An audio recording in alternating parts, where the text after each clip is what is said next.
नमस्कार, NP news देख रहे हैं आप और मैं हूं आपके साथ मुस्कान। स्वागत है आप सभी का एनपी न्यूज के स्पेशल बुलेटिन में। आज दिल्ली विधानसभा का सत्र शुरू होने वाला है। 2 दिन का ये सत्र होगा और इस सत्र के हंगामेदार रहने के भी काफी आसार बताए जा रहे हैं। पक्ष और विपक्ष पूरी तैयारी के साथ एक दूसरे को कटघरे में खड़ा करेगा। सत्ता पक्ष ने जहां एमसीडी में भ्रष्टाचार, किसान आंदोलन और दिल्ली दंगों में वकील के पैनल को खारिज करने के मामले में केंद्र सरकार को कटघरे में खड़ा करना है, तो वहीं विपक्ष ने कथित डीटीसी घोटाला, दिल्ली जल बोर्ड घोटाला, दिल्ली की लचर स्वास्थ्य व्यवस्था को लेकर सत्ता पक्ष को घेरने की रणनीति तैयार की है। बीजेपी ने तो दिल्ली विधानसभा का घेराव भी करने का ऐलान कर दिया है। आज से शुरू होने वाले 2 दिवसीय विधानसभा सत्र के दौरान सदन से सड़क तक दिल्ली के मुद्दे पर टकराव देखने को मिलेगा। आगामी एमसीडी चुनावों को लेकर आम आदमी पार्टी के विधायक बीजेपी शासित एमसीडी को भ्रष्टाचार में लिप्त होने का आरोप सदन में मढ़ेंगे और साथ ही दिल्ली के उपराज्यपाल को भी कई मुद्दों पर घेरा जाएगा। सदन में सत्ता पक्ष किसानों का मुद्दा भी उठाएगी और सदन को ये भी बताया जाएगा कि किस तरह से दिल्ली सरकार ने दिल्ली वालों को बिजली और पानी मुफ्त दे रही है। वहीं बीजेपी शासित अन्य राज्यों में बिजली बिल को लेकर लोग परेशान हैं। वहीं विपक्ष के बीजेपी विधायकों ने भी पूरी तैयारी की है। बीजेपी विधायक अभय वर्मा ने विधानसभा अध्यक्ष से आग्रह किया है कि सत्र में परिवहन मंत्री के गुमराह करने वाले बयान पर कार्रवाई करे। उन्होंने सदन को गुमराह करने का काम किया है। विधानसभा नेता प्रतिपक्ष रामवीर सिंह बिधूड़ी ने कहा है कि बीजेपी जनहित के मुद्दे ही उठाएगी। विपक्ष जनता की तरफ से जानना चाहता है कि दिल्ली में कोरोना की दूसरी लहर के दौरान स्वास्थ्य ढांचा क्यों चरमरा गया था। दिल्ली का डेथ रेट भी देश में सबसे ज्यादा रहा है और ये चर्चा इसलिए जरूरी है ताकि तीसरी लहर की क्या तैयारियां हैं उसे पता किया जा सके। आधी दिल्ली प्यासी है और जहां पानी भी आ भी रहा है वहां गंदा आ रहा है। इस पर सवाल पूछे जाएंगे। बारिश के दौरान दिल्ली डूब रही है। नालों की सफाई पर खर्च किए गए करोड़ों रुपए आखिर कहां बह जाते हैं। दिल्ली की परिवहन व्यवस्था में भी विस्फोटक स्थिति पैदा हो चुकी है क्योंकि डीटीसी के बड़े बेड़े में 7 सालों में एक भी बस नहीं जुड़ पाई है। सारी बसें अभी अपनी उम्र भी पूरी कर चुकी हैं और अब दिल्ली सरकार के बस केवल खरीद सौदे में करोड़ों का घोटाला भी नजर आ रहा है। बिधूड़ी ने स्पष्ट किया कि हमारा उद्देश्य सिर्फ विरोध के लिए सरकार को कटघरे में खड़ा करने का नहीं है, बल्कि हम बड़ी ही मर्यादा के साथ इन मुद्दों पर सरकार का रुख जानना चाहते हैं। उन्होंने कहा कि सरकार को यह सुनिश्चित करना चाहिए कि विधानसभा की पूरी कार्यवाही का सीधा प्रसारण जनता तक पहुंच सके और उत्तर प्रदेश बीजेपी पदाधिकारियों ने भी सदन का घेराव करने की नीति तैयार कर ली है।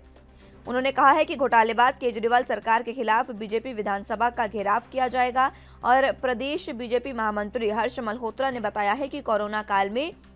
जिस तरह से केजरीवाल सरकार का स्वास्थ्य तंत्र फेल हुआ है वो पूरी दिल्ली की जनता देख चुकी है। दिल्ली में लोग मरते रहे लेकिन केजरीवाल काम करने की बजाय टीवी पर आकर भाषणबाजी करते रहे। अब दिल्ली जल बोर्ड हर साल 200 करोड़ रुपए के घाटे में चल रहा है। डीटीसी बस घोटाले में केजरीवाल सरकार संलिप्त है और इन सभी घोटालों के खिलाफ प्रदेश बीजेपी विधानसभा का घेराव भी करने जा रही है।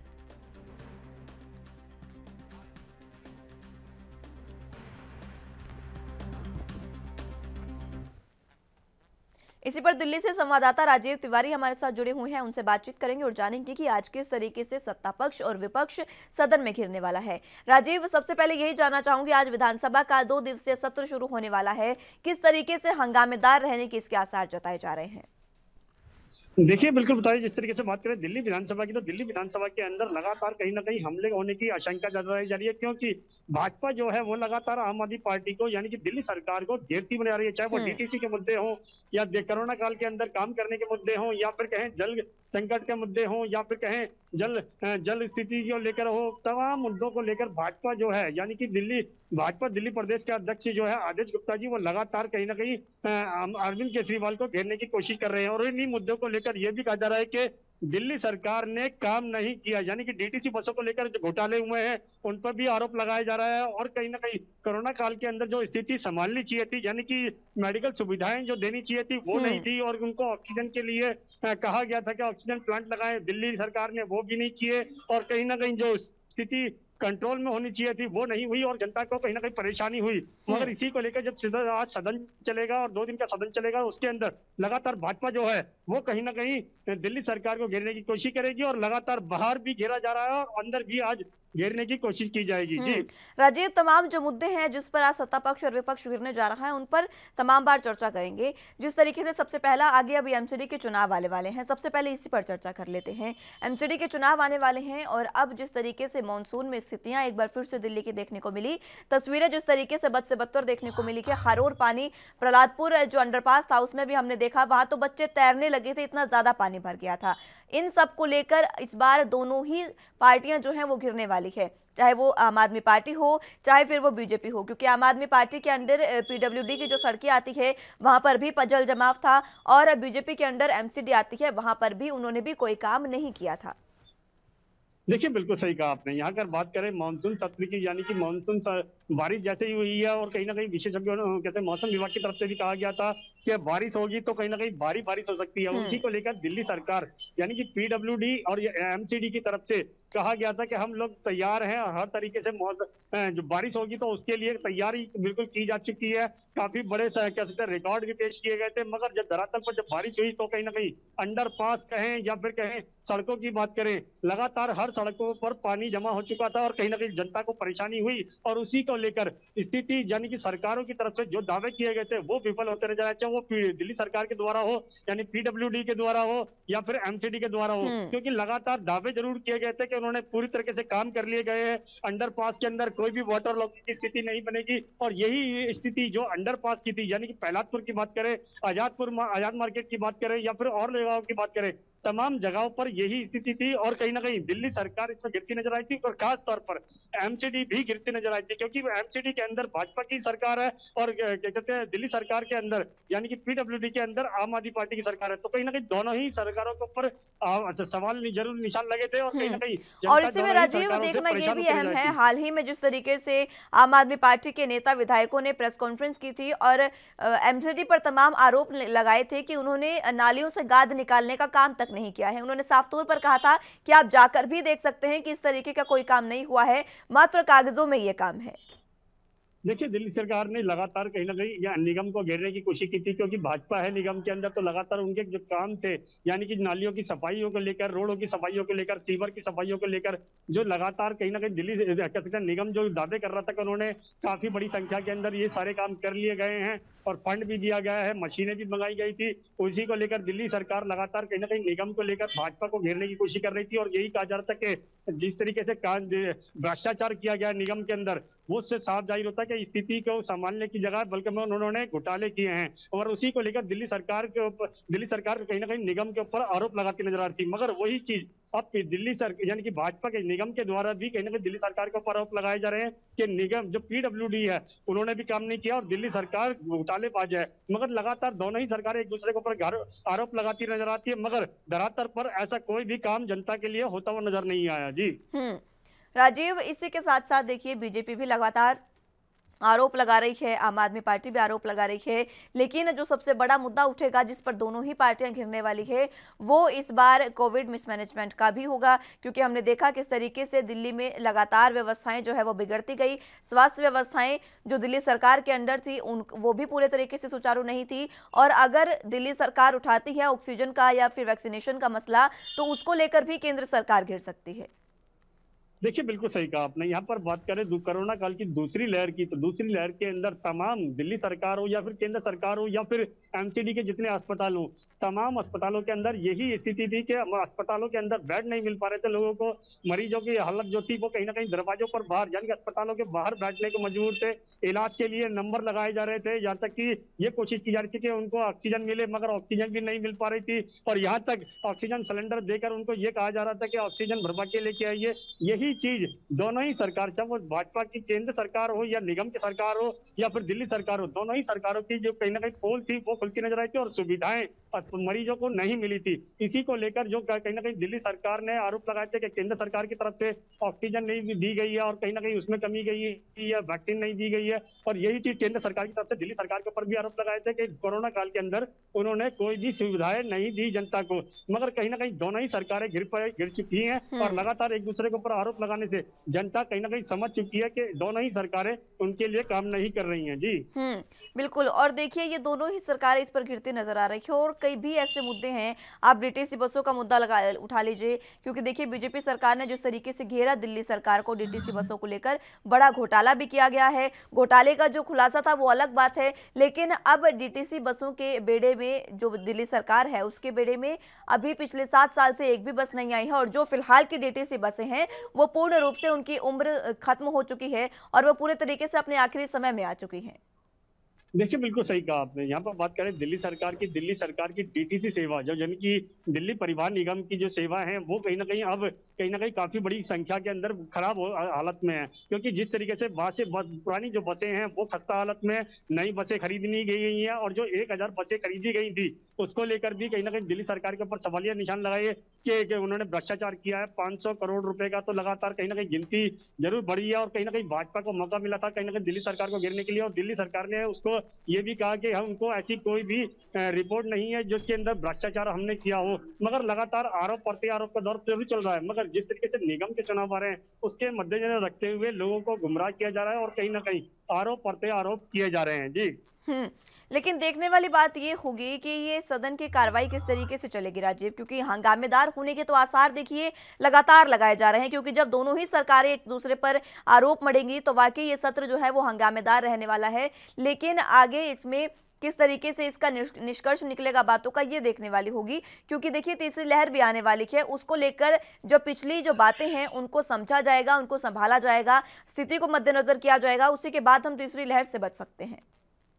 देखिए बिल्कुल सही कहा आपने। दिल्ली सदन की बात करें, दिल्ली यानी कि सदन की अंदर जो लगातार कहीं ना कहीं कार्रवाई होगी उसके अंदर हंगामा होना लाजमी है, क्योंकि दिल्ली सरकार अपने आप को बचाने के लिए तमाम सबूत पेश करेगी और वही भाजपा जो है वो लगातार कहीं ना कहीं दिल्ली सरकार को घेरने की कोशिश की जाएगी और लगातार कहीं ना कहीं आरोप प्रत्यारोप जरूर होंगे। मगर कहीं ना कहीं जो काम किए गए थे यानी दूसरी लहर के अंदर काम किए गए थे दिल्ली सरकार के द्वारा वो भी विफल रहे थे, एमसीडी के द्वारा काम किए गए थे वो भी विफल रहे थे, और जो केंद्र सरकार की तरफ से सुविधाएं थी वो भी विफल रही थी। मगर दोनों ही सरकारें एक दूसरे की सरकारें जो है एक दूसरे के ऊपर आरोप जरूर लगा रही हैं, मगर कहीं ना कहीं अपना बचाव करने के साथ साथ जनता को सुविधाएं भी देनी चाहिए थी। मगर वही चीज तीसरी लहर के लिए भी कहा जा रहा है कि अगर तीसरी लहर आती है तो दिल्ली सरकार और केंद्र सरकार दोनों ही मिलकर काम करें ताकि जनता को राहत मिल सके। मगर अभी तक दोनों ही सरकारें एक दूसरे के ऊपर आरोप लगा रही हैं, जनता के बारे में नहीं सोचा जा रहा है। जी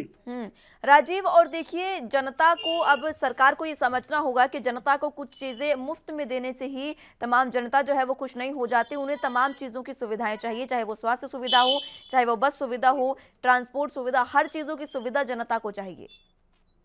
देखिए बिल्कुल सही कहा आपने। बात करें दिल्ली सरकार की, दिल्ली सरकार ने तमाम सुविधाएं दी है, फ्री दी है, यानी कि बिजली फ्री, पानी फ्री, ये और बसों के अंदर महिलाओं के लिए कह सकते हैं किराया फ्री, तो ये सुविधाएं जरूर दी गई थी। मगर दिल्ली सरकार ने इनका खर्चा कहीं और से भी निकाला गया था, वही चीज अब केंद्र सरकार कर रही है। केंद्र सरकार वैक्सीन फ्री दे रही है या फिर और सुविधाएं फ्री देने की कोशिश कर रही है, तो उसका खर्चा भी कहीं ना कहीं पेट्रोल डीजल के दाम बढ़ा के लिया जा रहा है। तो कहीं ना कहीं जनता जो बिल्कुल परेशान है और इन दोनों ही सरकारों के बीच में पिस्ती बना जा रही है। मगर जिस तरीके से दिल्ली सदन की आज कार्रवाई होगी और कहीं ना कहीं दिल्ली विधानसभा चलेगी और उसके अंदर आरोप प्रत्यारोप होंगे, उसके अंदर साफ जाहिर है कहीं ना कहीं जनता के बारे में सोचा जाए ताकि जनता को भी लगे कि हाँ उनके लिए कोई सरकार चुनकर आई है, चाहे वो केंद्र सरकार हो या फिर दिल्ली सरकार हो, क्योंकि जनता ने ही उनको वोट दिया है। मगर लगातार कहीं ना कहीं जनता के बारे में नहीं सोचा जा रहा है और कहीं ना कहीं सिर्फ फ्री की आइटम देकर और उनके जो पैसे हैं कहीं और से वसूले जा रहे हैं और जनता सिर्फ दर्शक बनकर देख रही है। जी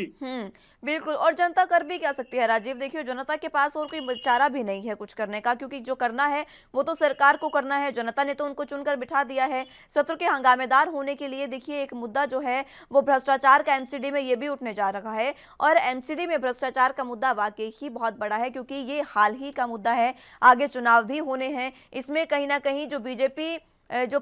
समर्थित है एमसीडी, उसको कहीं ना कहीं कोई खामियाजा भुगतना पड़ सकता है स्थितियों के मद्देनजर। देखिए बिल्कुल सही कहा आपने। यहाँ पर बात करें एमसीडी की या फिर दिल्ली सरकार की, दिल्ली सरकार ने तमाम कोशिशें की थी मगर कहीं ना कहीं वो भी विफल रही। और कहीं ना कहीं दूसरी लहर की बात करें, कोरोना काल की बात करें या फिर जो बारिश के अंदर स्थिति देखने को मिली, क्योंकि सड़कों पर पानी भरा तो कहीं ना कहीं उसमें पीडब्ल्यूडी की पोल खुलती नजर आई। मगर जिस तरीके से गलियों के अंदर और या फिर कहें सीवर लाइन जो बंद पड़े थे और रोड के जो कहते हैं अंडरपास थे वो कहीं ना कहीं जल भरा बना हुआ था, उसके अंदर कहीं ना कहीं एमसीडी की भी पोल खुलते नजर आई। तो लगातार कहीं ना कहीं एक दूसरे के ऊपर आरोप लगाने से अच्छा है कहीं ना कहीं जनता जनता के बारे में सोचा जाए और जनता कहीं ना कहीं अपना गुस्सा भी दिखा सकती है, क्योंकि अभी जो निगम के चुनाव आएंगे उसके अंदर कहीं ना कहीं जनता के हाथ में वोट बैंक होगा और जनता कहीं ना कहीं उनका वोट का जो इस्तेमाल है कहीं ना कहीं सरकारों के खिलाफ कर सकती है, क्योंकि दोनों ही सरकारें काम तो करती नजर नहीं है, मगर कहीं ना कहीं जो दूसरी लहर थी, कोरोना की जो स्थिति थी, वो कहीं ना कहीं सबके दिल में बैठी हुई है और कहीं ना कहीं इसका जो डर है वो सरकार के खिलाफ कहीं ना कहीं काम करता हुआ नजर आएगा। मगर देखना होगा क्या चुनाव के समय ही जनता अपना गुस्सा दिखा पाएगी या फिर जो सिर्फ वादे भी किए जाते हैं क्या सिर्फ उनके ऊपर भी विश्वास करेगी। जी बिल्कुल। और राजीव, ये भी जानना चाहूंगी कि फिलहाल सदन की कार्रवाई कब तक शुरू होने वाली है? देखिए बिल्कुल बताइए, जिस तरीके से बात करें दिल्ली सदन की तो उसके अंदर भी कार्रवाई शुरू होगी और लगातार कहीं ना कहीं 11 बजे करीब सदन की कार्रवाई शुरू हो जाएगी और लगातार कहीं ना कहीं जो सदन के अंदर नेता पहुंचेंगे क्या उनके द्वारा कहीं ना कहीं सदन की कार्रवाई किस तरीके से करने दी जाएगी और यहाँ तक कि एक दूसरे के ऊपर आरोप कितने लगाए जाएंगे ये भी देखना होगा। मगर लगातार कहीं ना कहीं दोनों ही सरकारों के ऊपर जनता की निगाहें जरूर होंगी और जनता कहीं ना कहीं यही देखती नजर आएंगी कि सरकारें चाहे वो निगम की हैं या दिल्ली सरकार की है उनके लिए कितने बड़े काम कर रही हैं। जी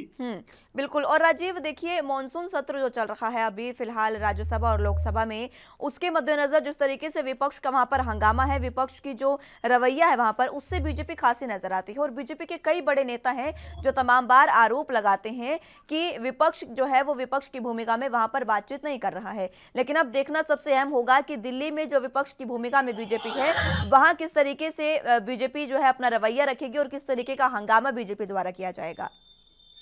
देखिए बिल्कुल सही कहा आपने। यहाँ पर बात करें मानसून सत्र की तो मानसून सत्र के अंदर जो विपक्ष है वो कहीं ना कहीं कांग्रेस ठीक है पार्टी ठीक है है और राजीव, राजीव मैं इससे जवाब आप पर इस सवाल का जवाब लूंगी आपसे, लेकिन फिलहाल वक्त एक छोटे से ब्रेक का है, फौरन हाजिर होंगे।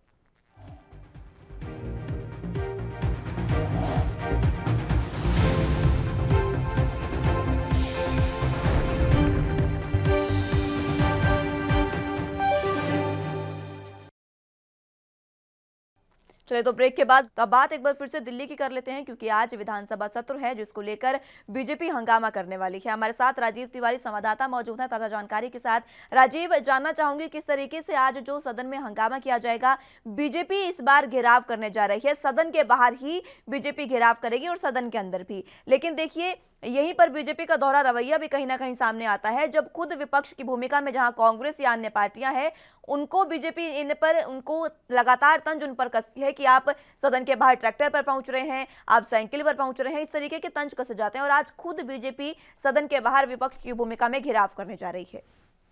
देखिए बिल्कुल सही कहा आपने। यहाँ पर बात करें दिल्ली सदन की तो दिल्ली सदन के अंदर जिस तरीके से विपक्ष यानी कि कह सकते हैं भाजपा के जो नेता होंगे वो कहीं ना कहीं सदन के अंदर घुसेंगे और कहीं ना कहीं दिल्ली सरकार के ऊपर आरोप भी लगाए जाएंगे, क्योंकि दिल्ली सरकार ने कितने कोरोना काल के अंदर काम किया, कितनी लोगों को सुविधाएं दी। यहाँ तक की बात करें डीटीसी सेवाओं की तो डीटीसी सेवा कितनी दी गई और डीटीसी सेवाओं से जनता को कितना फायदा हुआ। कोरोना काल के अंदर ऑक्सीजन की कमी थी तो क्यों कमी थी, पेट्रोल डीजल के दाम बढ़ाए गए तो केंद्र सरकार के द्वारा कहा गया कि राज्य सरकारें अपना टैक्स कम करें, मगर दिल्ली सरकार ने कितना काम किया यही कहीं ना कहीं उनके ऊपर सवाल है और यही चीज का जवाब जो है दिल्ली सदन के अंदर दिया जाएगा। मगर हमारे साथ एक दर्शक भी हैं जो ऑटो चलाते हैं, उनसे भी जानने की कोशिश करते हैं कि जो पेट्रोल डीजल के दाम बढ़े तो राज्य सरकारों को कितने दाम अपने कम करने चाहिए थे, या फिर जो केंद्र सरकार कह रही है कि केंद्र सरकार की राज्य सरकार की जिम्मेवारी बनती है कि वो अपनी सुविधाएं बढ़ाएं और जनता को सुविधाएं दे ताकि पेट्रोल डीजल के दाम कम हो तो कहीं ना कहीं महंगाई भी कम हो। इन्हीं मुद्दों को लेकर भी हम जानने की कोशिश करते हैं। सर आप एक मिनट इधर आइए और फिर आपसे जानने का पहले आपका नाम को जानना चाहिए। मेरा नाम हाशिम है, मैं प्रतापबाग से हूँ। सर ये बताइए, पहले आप ऑटो चलाते हैं, ये आपका ऑटो खड़ा हुआ है, ठीक है, आप लोगों को जो कह सकते हैं एलपीजी महंगी पड़ रही है, सीएनजी महंगी पड़ रही है, यहाँ तक कि पेट्रोल डीजल के दाम बढ़ रहे हैं। जब केंद्र दिल्ली सरकार के ऊपर कहीं ना कहीं आरोप ये भी लगे थे कि दिल्ली सरकार ने कोरोना काल के अंदर अस्पतालों की सुविधाएं नहीं दी जनता को, जो लोग मरे भी थे क्योंकि आप लोग ऑटो लेके भी लगातार अस्पतालों के अंदर भी जा रहे थे मरीजों को लेकर। क्या वो स्थिति और आप लोग किसको क्या चीज देख के आप वोट करोगे, क्योंकि अब सदन की कार्रवाई तो जरूर शुरू होगी मगर निगम के चुनाव भी आने वाले, तो आप किसको वोट करोगे और क्या चीज गौर करके करोगे? हम जो वोट करेंगे आम आदमी पार्टी को करेंगे, क्योंकि उनने बहुत काम कराया है और केजरीवाल देख के चलते हैं सबको, हम उनको वोट करेंगे। मगर भाजपा तो लगातार कहीं ना कहीं दिल्ली सरकार को आरोप लगा रही है कि भ्रष्टाचार किया, डीटीसी बसों को लेकर लगातार 1000 बसों को लेकर भ्रष्टाचार किया गया, दिल्ली का जो जल बोर्ड है यानी कि वो भ्रष्टाचार है और लगातार दिल्ली सरकार ने कोरोना काल के अंदर कोई भी सुविधा नहीं दी अस्पतालों के अंदर। नहीं, ये केजरीवाल ने सब सुविधा दी है, जहाँ पे दवाई नहीं मिलती थी नशे की वहाँ दवाई भी दी है और अच्छी अच्छी दवाई अस्पतालों में हमें दवाई लेके जानी पड़ती थी गाजियाबाद, वो अब लेटिंग हार्डिंग मिल जाती है, ये केजरीवाल ने किया है। और बीजेपी सरकार ने कुछ काम नहीं किया है। हम जो वोट देंगे तो आम आदमी पार्टी को ही देंगे। अच्छा, ये आपके लगे ये मुद्दे नहीं होने चाहिए थे कि जिस तरीके से भाजपा ने जो केंद्र सरकार ने यानी कि वैक्सीन फ्री दी, क्या वो मुद्दा नहीं है? नहीं, वो मुद्दा नहीं है, वो तो एक अफवाह फैलाने वाली बात है।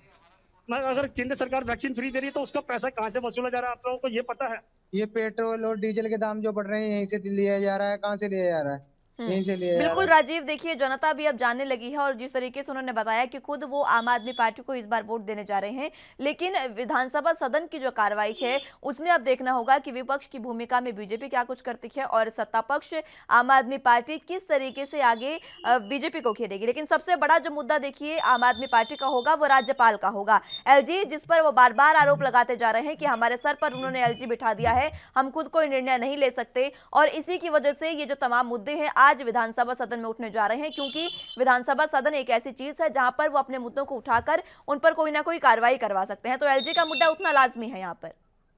देखिए, बिल्कुल सही कहा आपने। यहाँ पर बात करें दिल्ली सरकार की, तो दिल्ली सरकार के कहीं ना कहीं बार बार यही कह रही थी कि केंद्र सरकार जो है वो एलजी को हमारे सर पर बिठाने की कोशिश करी जा रही है और हमारे अधिकार जो है वो एलजी को दिए जा रहे हैं। और वही चीज आज सदन के अंदर भी उठाई जा सकती है, क्योंकि दिल्ली सरकार बार बार यही कहती है कि एलजी को जितनी सुविधाएं दी गई हैं, दिल्ली सरकार के हाथ काटे गए हैं और जो चोरी से कहीं ना कहीं एलजी को दिल्ली का मुख्यमंत्री बनाया जा रहा है, तो कहीं ना कहीं सवाल जरूर खड़े होते हैं। मगर देखना होगा कि वाकई ही एलजी के लिए, लेकिन जो भाजपा की जो सोच है या फिर जो एलजी को अधिकार दिए गए हैं वो किस तरीके से दिए गए हैं और जनता उनको बारे में क्या समझती है और दिल्ली सरकार आज सदन के अंदर क्या पक्ष रखेगी, क्योंकि विपक्ष भी लगातार कहीं ना कहीं हमलावर है और कहीं ना कहीं और कई ऐसे मुद्दे भी हैं राजीव जिसमें देखिए बीजेपी जो आम आदमी पार्टी सरकार है दिल्ली में, उन्होंने जब कोई मसले जो मुद्दे हैं अहम वो पास किए, बिल कोई पास किया या फिर कोई उन्होंने जो भी योजना बनाने की कोशिश की उस पर एलजी ने कई बार रोक लगाई है। और यही कारण है कि जो आम आदमी पार्टी है वो लगातार एलजी से परेशान है और उनको हटवाने की मांग लगातार वो करती रहती है, क्योंकि उनका कहना है कि हमारी जो